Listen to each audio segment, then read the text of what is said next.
नमस्कार, मी उर्वी सावंत पंगत आमच्यामध्ये तुमच्या सगळ्यांचं खूप खूप स्वागत करत आहे। आज मी तुमच्यावर दिवाळी फराळामध्ये बिस्किटासारखी खुसखुशीत अशी शंकरपाळीची रेसिपी शेअर करणार आहे। तर चला सुरुवात करूया रेसिपीला। करण्यासाठी प्रथम मी एका टोपात 1 वाटी एवढं गरम करून थंड केलेलं दूध, ज्या वाटीने आपण दूध घेतलं त्याच वाटीने 1/2 वाटी एवढी साखर। साखर विरघळेपर्यंत आपल्याला हे दूध गरम करून घ्यायचं आहे। इथे लक्षात ठेवायचं की दुधाला बिलकुल उकळी काढायची नाहीये, बस आपली साखर विरघळली की आपण दुधाचा गॅस बंद करायचा। आता इथे तुम्ही बघू शकता आपली साखर पूर्णपणे विरघळलेली आहे। तर आता आपण गॅस बंद करायचा। तर हे मिश्रण कोमट व्हायला द्यायचं आहे। आता ज्या वाटीने आपण दूध आणि तूप घेतलं त्याच वाटीने 5 सपाट वाट्या एवढा मैदा घ्यायचा आहे। आता ह्या मैद्यामध्ये चवीप्रमाणे मीठ आणि 1 वाटी एवढं तूप, ज्या वाटीने आपण मैदा घेतला त्याच वाटीने आपण हे तूप अगदी कडकडीत गरम करून घ्यायचं आहे। म्हणजेच आपल्याला तुपाचं मोहन घालायचं आहे। हे बघा, एवढं कडकडीत आपल्याला तूप हवं आहे। सुरुवातीला हे तूप गरम असल्यामुळे आपण चमच्याच्या सहाय्याने हे व्यवस्थित ह्यात मिक्स करून घेऊया। आता हे साधारण थंड झालं की आपल्याला ह्या मैद्याला हे आपण जे तूप घातलेलं ते व्यवस्थित सगळीकडे चोळून घ्यायचं आहे। आता हे आपल्याला तूप व्यवस्थित मैद्याला चोळून घ्यायचं आहे। साधारण अशा प्रकारे आपल्या मैद्याचा एक मुटका किंवा गोळा तयार झाला पाहिजे। याचा अर्थ आपलं मोहन हे व्यवस्थित मैद्याला लागलेलं आहे।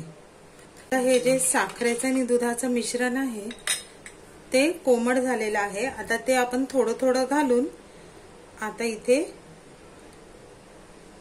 पिठाचा एक घट्टसा गोळा मळून घेऊया।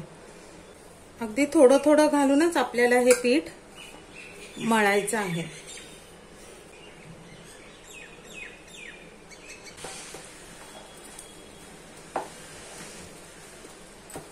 आता इथे तुम्ही बघू शकता अशा प्रकारे आपण हा पिठाचा गोळा मळून घेतलेला आहे। साधारण एवढा असा घट्ट आपल्याला गोळा मळायचा आहे। आता यासाठी मी घेतलेल्या मधलं दूध आणि साखरेच्या मिश्रणामधलं 4 चमचे मिश्रण राहिलेलं आहे।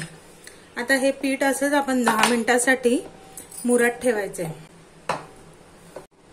आता 10 मिनिटांनी तुम्ही बघू शकता पीठ आपलं चांगलं मुरलेलं आहे आणि पहिल्यापेक्षा घट्टही झालेलं आहे।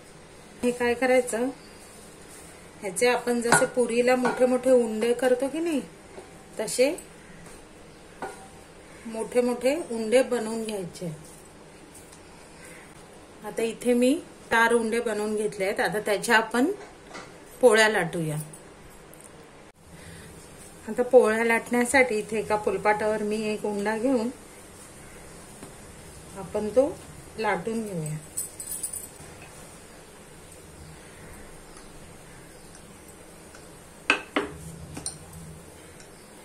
जाडच आपल्याला इथे शंकरपाळी ठेवायची आहे। आता सुरीच्या साहाय्याने ह्या ज्या कडा आहेत त्या आपण काढून घेऊया।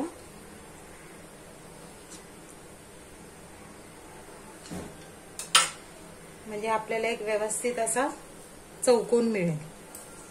आता त्याच्या आपण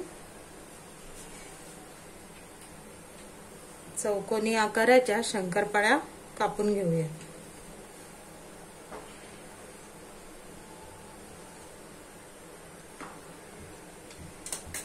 हे बघा,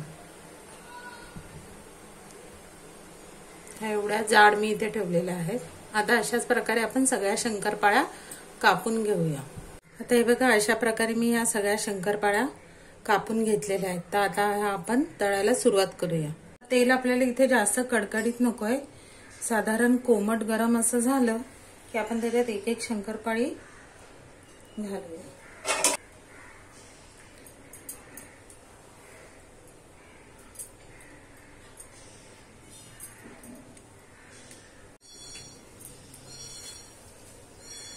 आता अगदी मंद गॅसवर आपल्याला ह्या शंकरपाळ्या तळून घ्यायच्या आहेत। आता एका मिनिटानंतर तुम्ही ह्या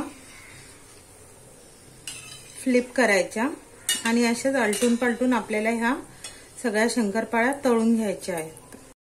आता हे बघा, हे दोन्ही बाजूने गोल्डन ब्राऊन झालं की आपण हे काढून घेऊया।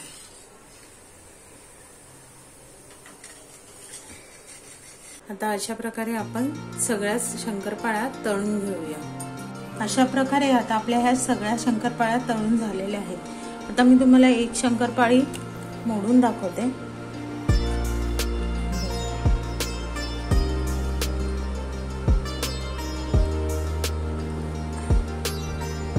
आहे की नाही बिस्किटांसारखी।